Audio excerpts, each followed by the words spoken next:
"This is no ordinary diet, Akadun," she warned. "It promises much, but magic always comes with a cost." Despite the warning, the lure of quick results was too tempting for Akadun to resist. She decided to follow the diet. In the heart of the bustling African village of Kokonjeru, where traditions thrived and stories of old echoed through the vibrant market streets, lived a young woman named Akadun.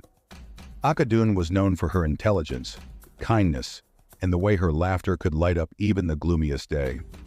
Despite her many virtues, she often found herself struggling with the pressures of beauty standards imposed by society. One hot afternoon, while helping her grandmother clean out an old storeroom, Akadun stumbled upon a dusty, ancient scroll tucked away in a corner. The scroll, written in faded ink and adorned with intricate symbols, detailed a magical diet said to bring about rapid weight loss. Excited and curious, Akadun eagerly showed the scroll to her grandmother, hoping for more insight. Her grandmother, a wise elder known for her deep knowledge of herbal remedies and village lore, studied the scroll with a mix of caution and curiosity.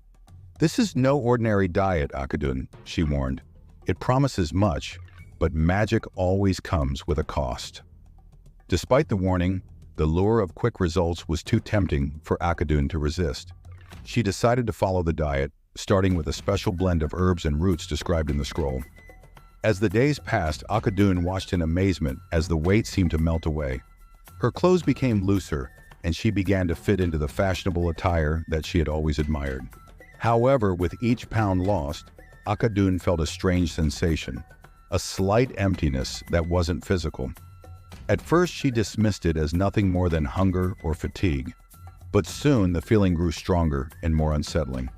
She started forgetting small things, like the names of distant relatives or the details of stories her grandmother had told her. Determined to ignore these troubling signs, Akadun continued with the diet, encouraged by the praise and admiration from the villagers. They marveled at her transformation, admiring her new figure and showering her with compliments.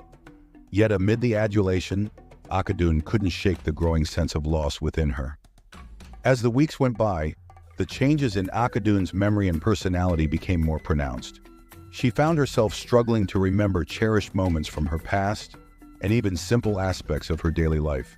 Her once vibrant laughter became less frequent, replaced by a quiet, almost mechanical demeanor.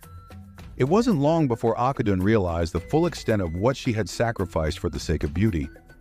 She stood at a crossroads facing a decision that would shape her future: to continue losing weight and, with it, more of her identity, or to abandon the diet and reclaim the person she once was. Haunted by the realization that she was losing parts of herself, Akadun sought the counsel of the village's wise elder, who reiterated the warning she had given at the beginning. "Beauty is not worth the loss of one's soul," she said gently. "You must decide what truly matters." Akadun returned home, torn between societal ideals and her own sense of self. As she stared at her reflection in the mirror, she saw not just the changes in her body, but the emptiness in her eyes. The magical diet had worked too well, and now she had to choose between a hollow shell of beauty and the richness of her true self. As Akadun's physical transformation continued, her inner turmoil deepened. The villagers of Nkokonjeru, dazzled by her new appearance, praised her incessantly. Yet each compliment felt like a thorn in her heart, reminding her of the growing void within. She had become a stranger to herself, her laughter now a faint echo of its former joy. Desperate to understand what was happening to her, Akadun decided to visit the wise elder of the village, Binta. Binta was known for her profound wisdom and deep understanding of both the seen and unseen worlds. Her hut, filled with the scent of burning sage and lined with shelves of ancient texts and artifacts, was a sanctuary for those seeking answers. "Grandmother Binta," Akadun began, her voice trembling, "I feel like I'm losing myself. This diet, it's taking more than just weight. I can't remember things, and I don't feel like me anymore."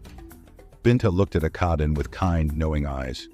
"Child, the scroll you found carries powerful magic. It promises beauty, but demands a steep price. You are not the first to be tempted by such promises.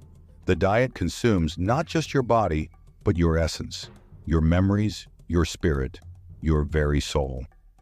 Akadun's heart sank. She had hoped for a simpler explanation, perhaps a remedy to counteract the diet's effects. Is there no way to reverse this? To get back what I've lost? Binta shook her head slowly. Magic always leaves its mark, Akadun. But you have a choice.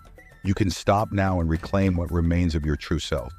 It will be a journey, a healing process, but it is possible. Or you can continue and lose more of who you are for the sake of a fleeting beauty. Akadun left Binta's hut, her mind in turmoil.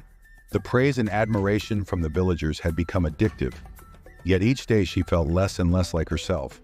She remembered the stories her grandmother used to tell her, the songs they sang together, and the sense of belonging and love that once filled her heart. Were these memories worth sacrificing for societal approval? That night, Akadun sat by the river, reflecting on her journey.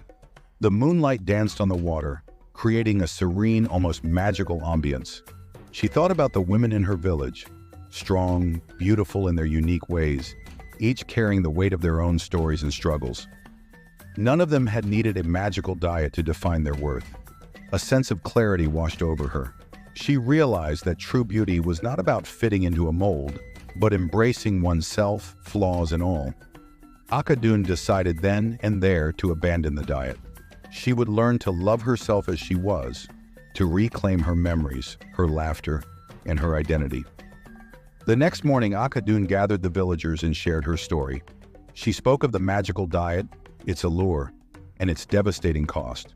She confessed her struggle with self-acceptance and her decision to stop chasing an unattainable ideal. I may not be perfect, she concluded, but I am me, and that is enough.